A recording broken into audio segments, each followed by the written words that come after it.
All right, what is going on, everybody? Welcome back to another day of SaberSim's DFS office hours. It is Wednesday, June 28th of 2023 here. Looking ahead, we have a 13-game MLB slate, main slate later today. We had a couple early games here with the Minnesota-Atlanta showdown, and then we also have the Washington-Seattle showdown coming up here. So a couple good showdown contests for you as well. And then we also have PGA teeing off tomorrow. So should be a fun couple days here of DFS. Gotta love those all day sweats here. Get to sweat some contests live throughout the day. It's one of my favorite things to do. But for those of you who are new here, welcome. My name is Andrew.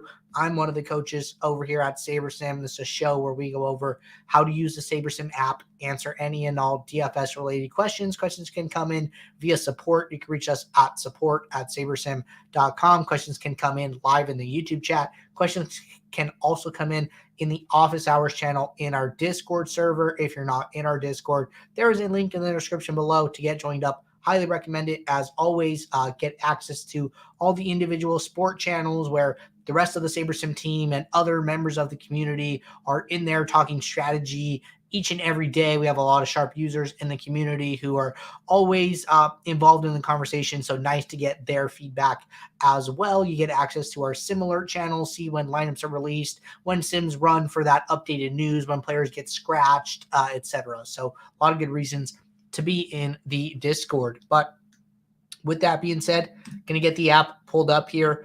Have a couple questions here in the Discord. Gonna work our way through those here, and then one question in the YouTube chat to get started. But if anybody has any questions, now is always a great time to get those in. So gonna start with our first question here. Came in the Discord. Question says, when it comes to reading the player graphs, how do you know what the bars represent with no number value under them? So good question here. So what we were talking about is the players' range of outcomes across the sims here. So if I were to click on any player for today's slate, I'm going to click on Blake Snell. You're going to see his range of outcomes, right? And there are demarcations here. It says like 0, 10, 20, 30, 40, 50. So you can make some inferences about what exactly, this bucket is in this range here. So if I were to look at Blake Snell and then look at his outcome between like 30, around 30 here, it's not perfect, but I could say this is probably somewhere from like 29 to 32. This middle one is probably somewhere from like 33 to like 36. And then this last one here is somewhere around like 37 to 40. So it's not perfect here, but this is really to just give you a visualization of what the player's range of outcomes look like here. We do have these, 10 fantasy point demarcations, so don't miss those. But you're not going to be able to know, exactly the range here. It's not going to have like ticks of 1, unfortunately. But good question to get us started. Definitely worth bringing that up. And next question here from Shiposky. Question says, I would like to build WNBA lineups. Do you have WNBA anywhere on your site? So at the moment, we are not supporting WNBA. I believe there's been some discussion about at least getting it as a sport up on the site where users can upload their own projections and ownership and build lineups. So has been some discussion about that. The more you guys ask about these things, the more I can take it back to the team and just let users know that there is a want or desire for these things in the app here. So I'm going to make a note for myself, WNBA slate support here.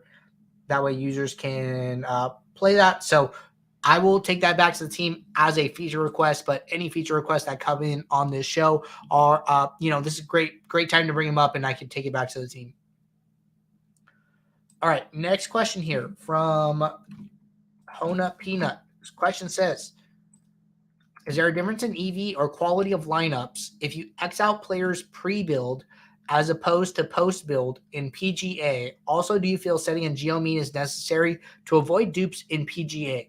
So perfect day to talk about PGA. Going to be building PGA lineups myself today. It's that day of the week, right? And I'm on the West Coast, so, slates start really early for me, 3:45 a.m. here. But looking ahead to PGA, right? couple of things here. I want to start with the first one and just kind of how this works. So to answer the question, I don't think it's a huge deal to X out players that you don't want to play in the home screen. I think that what you are doing is you are just curating your player pool here, and I think that's ultimately going to just give you more of the lineups that you want to see in the post build here. The way that works though in the sim is that although you X this player out, let's say that we X out Tom Kim, right? We're like, hey, we don't really want to play lineups with Tom Kim. This doesn't affect him being in lineups in the sims. So what happens is we're going to simulate the tournament, however many times for your sim diversity. We're going to build your lineup. Basically, when we get to the lineup building phase, if we get to a lineup where Tom Kim is in the lineup, we are going to check that and say, hey, Tom Kim cannot be in this lineup. He was removed from the player pool in the home screen, so he cannot be in the player pool in the post build. So then we will go and find the next best iteration of that lineup to give you instead of the one with Tom Kim. So that is how it affects it as far as the lineups that are being built here. You're not getting to the lineup that the builder wanted to give you, but you weren't going to play this lineup anyways is kind of my point, because you feel a certain way about this player. So it's better to not even see that lineup in the post build, in my opinion here. The only time I don't love doing this is when you are playing a contest type where you are going to need the optimal lineup to win here, because then you're affecting your optimal lineup. So this kind of takes us right into your second question here, which is, do you feel setting a geo mean is necessary to avoid dupes in PGA? And my answer to that is no. And my reasoning for that is because you have to look at two things. You have to look at player pool size, and you have to look at ownerships here. So I've actually been talking to Jordan a little bit about making a video about this, because I think that PGA is this 6-player lineup format, but it is so different from MMA, from PGA, from NFL Showdown, MLB Showdown, NBA Showdown, just because of the sheer volume of golfers, and then you have the cut and all these things involved in it, right? So this PGA just plays so differently here. I think one of the easiest ways to see that is first by ownership here. When you're playing NBA Showdown, like if you were playing during the NBA Finals, you're going to see guys very high owned, right? Like 60% owned, 70% owned. Nikola Jokic probably gets to 80, 90%, right? The highest ownership here for any one golfer is 25%. And then you have this vast array of golfers under 10% here, like a lot of golfers under 10%, under 5% for that matter here, right? And this just leads to having so many more unique lineups naturally here. So I've never played, PGA contests where I'm seeing like a 50-way chop for first place. And I think that, PGA, you might have some dupes, but it's usually under 10. And those are like even for the chalkiest lineups in the field here.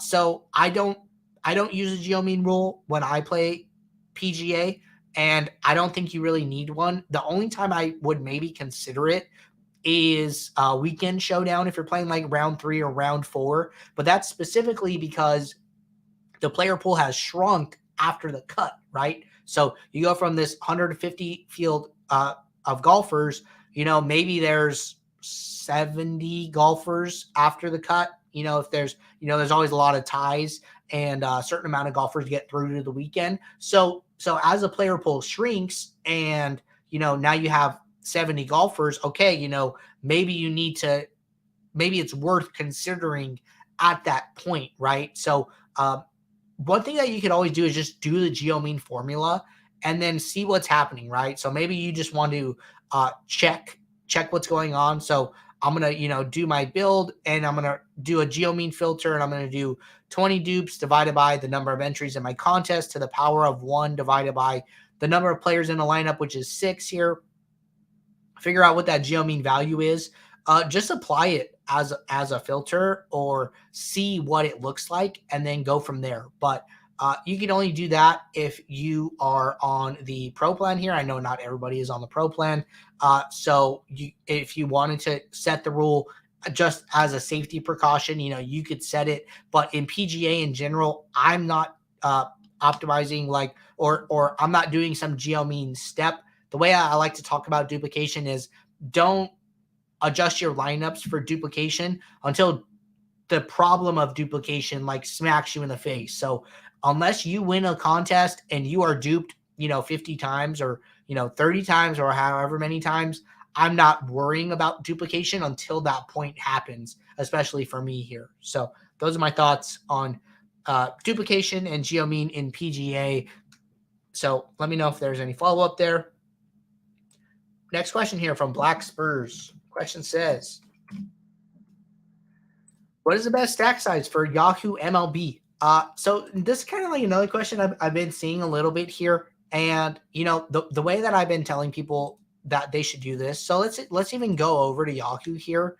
The builder can answer this question for you in a way, right? You just have to kind of know what you're looking for, what you are trying to find. So I'm going to run a build, 20 max, 100, 10K to 50K entries here. Default settings, no adjustments here in the home screen to stack size, no rules, no nothing, right? And I'm just going to run this build, and I'm going to run this build with the intention of getting some information from SaberSim prior to running my final build where I want to actually build my lineups. I think that, you can gain information from this process ultimately here. So going to run this build. Lineups are finishing up now.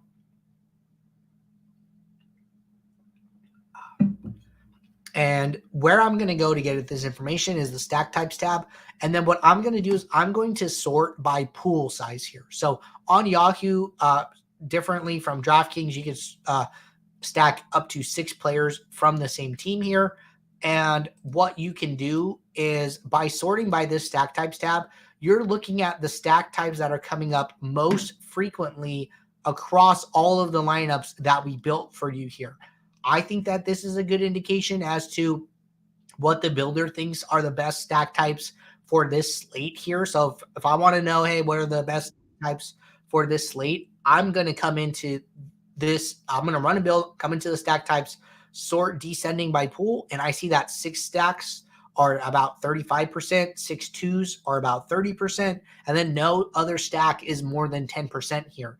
That doesn't mean you shouldn't play any other stack, right? So one interesting caveat from here is that in our top 20 lineups, we have a 4-4 stack, which is only in 2.6% of our pool. But the builder is saying, hey, there is a 4-4 stack that we found for this slate that we believe to be a high EV lineup here, worthy of being in the top 20 out of these 647 lineups that we built here. So, point is, don't neglect all these other stacks just because their pool percent is lower, but the pool percentage can give you an idea of what some of the best stack types in general are for this slate. So that is how I would approach it, and then that is how I would interpret the information on the other end here.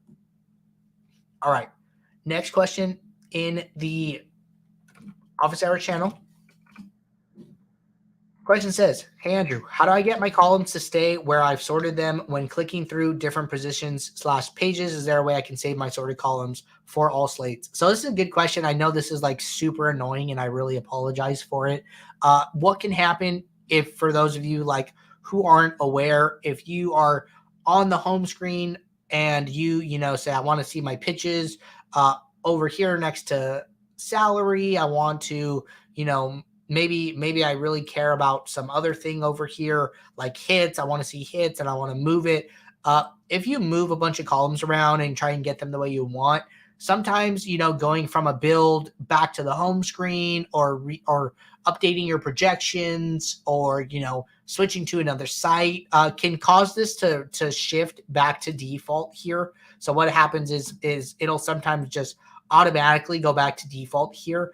It shouldn't do that. And we are working on an update that is going to address that here, I believe. So I apologize for that inconvenience. In the meantime, we are aware of it, and I think that, we are working on some updates to the app that should address that and cause that to stop happening here. So apologize in the meantime, AJ, but look for some updates to fix that in the near future.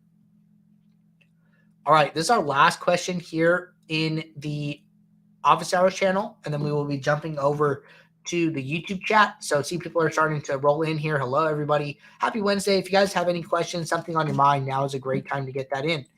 But question from Dante said, if I force a certain MLB stack and lower the default sliders for correlation, what exactly is that doing to my lineups, seeing as I am already forcing a correlation I want? Okay, good question here. So I am going to go back to the DK main slate here and talk about this a little bit. So to understand what correlation does, right? So first important thing to me is, what does the correlation slider ultimately do here? And what correlation slider is doing, especially for batters specifically here, is from running all of our sims, we understand how well other players play when another player does well, right? So how is Jason Hayward performing compared when Mookie Betts is performing well, right? And what we're saying is hey, when Mookie Betts does good, Jason Hayward also does good. Will Smith also does good. Freddie Freeman also does good. And then when Mookie Betts does good, Kyle Freeland does really bad. And, that's the starting pitcher on the other end. So that makes a lot of sense here, right? So what correlation slider is doing is it is amplifying the effect that this is having when we're building your lineups to give you stacks. And what it does is we use what we call upside correlation when we build your lineups. So what you see here when you're looking at these correlation coefficients is how players do on average here, but we don't really care how Jason Hayward does when Mookie Betts has, his highest likely outcome of 0 points, which happens about 18% of the time. We care how Jason Hayward does, or who is most correlated to Mookie Betts, rather, when Mookie Betts is having these outcomes that are, 75th percentile, 85th percentile, 95th percentile, 99th percentile, who is most correlated to Mookie Betts at his top range of outcomes, because it is that version of Mookie Betts that is going to get into your lineup, right? If Mookie Betts scores 0 points, the builder is not going to put him in your lineup. He's going to put some other combination of players, maybe another team gets in that lineup, etc. here, right? So one, we are using upside correlation when building your lineups. And then, we also understand how players correlate to other players in their game on average here. So if you lower correlation, that is going to lower the overall effect that upside correlation has when constructing your lineups here. But if you are forcing a stack type, right? Maybe you're coming into stack types saying, hey, I only want to play a 5 stack. One, you are accounting for the correlation here, but two, I don't think that, this is a necessary step with the way correlation is. So correlation is already so high that when you run this build, you're going to get so many 5 stacks naturally here. But I think what you lose a little bit of is some of the nuance of the stacks that are generated here. So, what I'm trying to get at is which I'm not 100% sure that this happens, but what I could see happening, right, is that there might be these upside correlations that we might not understand or pick up on, where, Mookie Betts might be in a lineup that is stacked quote unquote awkwardly here. It's not this clean, 1, 2, 3, 4, 5 stack, or 1, 2, 3, 5, 6 stack. But because of the sims and because of the correlation, you can get to these odd looking stacks that might be good for especially such a chalky team as the Dodgers here. And, I just ran this build on defaults. I'm getting all these 5 stacks, right? I have 19 out of my top 20 lineups have a 5 stack, and then a large percent of my pool is 5 stacked with these teams here. So 36% 5-2s, 36% 5-3s, about 14% 5-1-1-1s here, and then a big drop off for no other stack under 7% here or above 7% here, right? So I don't think you need to force 5 stacks is kind of my point here. And I think that the builder does a great job of getting to those naturally here. What you're doing by lowering correlation and forcing a stack type, you're getting to like the same conclusion, just a different road, right? I think that, there's more than one way. Like there's always more than one path to victory, right? There are a bunch of winning DFS players that come at DFS from a lot of different lenses, and not everybody is traveling the same road, but there are winners on other roads, right? So I think it's okay to lower correlation and force stack types here. I don't think you need to do it. And then also, I think that it's probably okay to just force the stack types and leave correlation where it is. I could see the reasoning, like, hey, I'm forcing the stacks that I want. So I think that I should lower correlation. I think that's okay, but I don't think that it's a must or extremely necessary for MLB specifically here. So those are my thoughts. If there's any pushback on that, I'm okay talking about that further here. But those are my initial impressions on correlations and stack types in MLB here. All right. Question from Big Dog. Big Dog said, I had Vargas in my lineups when he went to not starting and never updated on SaberSim. Is that a bug? So I apologize, for any issues that you had here, Big Dog. I don't know exactly what situation we're referring to, who Vargas was. One thing that I will caution you guys against is that if you guys are using custom projections, we will never override your custom projections, right? So let's say that I am uploading custom projections or even adjusting projections, right? For pitchers here, I'm moving them up and down. If an update comes out and Blake Snell, gets ruled out, we are not going to overwrite your custom projection here. And the reason for that is because we don't want to undo any of the work that you've done here. So one thing that I suggest that people do who are updating projections, using custom projections, is that once the slate locks, especially for MLB here, a lot of the times all of the lineups are going to be out prior to lock. Just come in here and reset your custom projections. And basically at this point, you're saying like, hey, all of my lineups are done. Now the only thing I'm concerned about is players getting ruled out.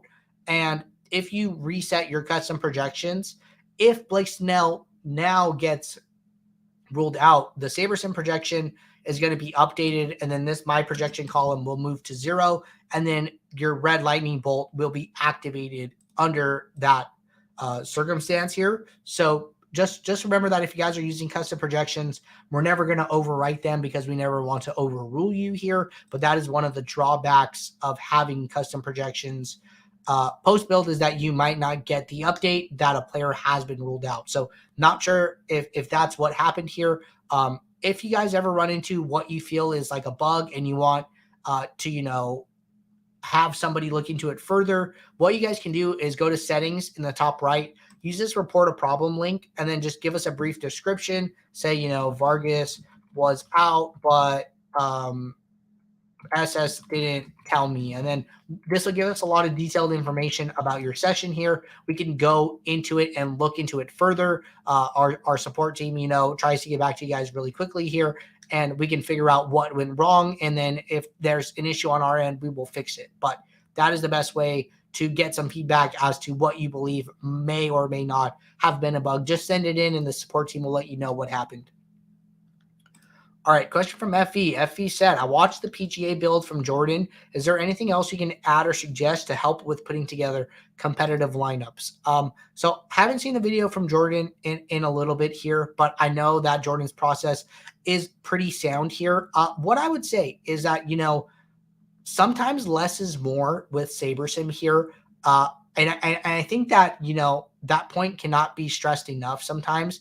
Sometimes, you feel like, hey, you're coming from another optimizer where you have to set all these groups and all these rules and it's taking you a long time. And sometimes, you feel like the more work you put into it, the better it's going to be. Sometimes it can be a little opposite with SaberSim. Sometimes the more constraints you put on it, you can actually be getting away from some of the lineups that the builder wants to give you naturally here. So I would say, do the things that you feel add the most value, and some of those things that are kind of on the edge, on the fringe here, may or may not be adding value. I would leave those out for the time being, and then see what type of lineups you're getting. Are you happy with the lineups that you're getting on the other side here? And I would leave those things out, right? So I try to keep my processes pretty condensed here. I'm not trying to do a ton here. I'm not trying to spend a lot of time. We say that our builder here saves you a lot of time in the lineup building process and still gives you lineups that are very competitive here. And I truly believe that. So I probably wouldn't have much to add here beyond what Jordan reviewed here. But if you have like very specific questions, happy to address those as they come in. All right, this is our last question at the moment here from Danny. So if anybody has any last questions, now is a great time to get those in. But Danny said, how should I adjust my sliders to get a sense of how the field will be playing? How do I build a research build for MLB DraftKings? So great question here, Danny. So if you want to know what the field is going to be playing, the best way to do that is to build a cash build, or you can even do GPP on 0-0 sliders. So move your sliders to 0-0. What 0-0 sliders is going to do is it is going to use the average projections as the projection that the builder looks at when building your lineups. So this is the best way to mimic a traditional optimizer that is optimizing based on projected points here. And then, so I would change my sliders to 0-0. I would run a build. And then what I would do in the post build here is I would change the sorting metric from Saber score to projected score. So you can click on this option drop down here. These are your Saber scores. You're not going to need those. Change it to projected score. And then, so 1, you built lineups using average projections. And then 2, now you are looking at lineups from the highest projection descending here, right? So this is going to most closely mimic what other optimizers are going to give their users here. So great question. That is how I would go about doing that. And then secondly, it says, how do I build a research build? So what we consider a research build here is something that is a build that uses 0-9 sliders or 0-10 sliders. And basically what you're trying to do is you are trying to turn off the effects of correlation and just look at how players do within the sims, within a small bucket of sims here. So a 0-10 build was what we would call, doing a research build to try and find the optimal plays. But in MLB, in these large slates, you're never going to need the optimal lineup to win here. So what we instead suggest for these large classic slates is a 0-9 build, where you are taking small subsets of slate simulations and seeing how players did across those sets here. And the reasoning for this is that you might have a player who is, generally a bad play on average here, but they have these outlier sims where they do really well. And so they can sneak into your lineups at those 0-10 settings here. And that might not be indicative of how well that they're going to play on average here. So using 0-9, a player might have one really good sim, but they still have to do well enough in the other sims. Let's say we're taking 5 slate simulations here. They still have to do well enough in those other 4 slate simulations to get into your lineup. So taking running a 0-9 build gives you a little bit more player pool curation almost, even in your research build. So that's why I like 0-9 here. So it's basically running a 0-9 build, getting into the post build here after that lineup has been, after that build has been finished, and then looking at your lineups, all of the lineups in your pool. So if my pool is 533 lineups, I'm going to change my number of lineups at the top in the box here to match my pool. And then looking at the exposures here and looking at, what the positive and negative leverages are, where can you take a stand, looking at teams, stacked pool exposures, looking at stacked type pool exposures.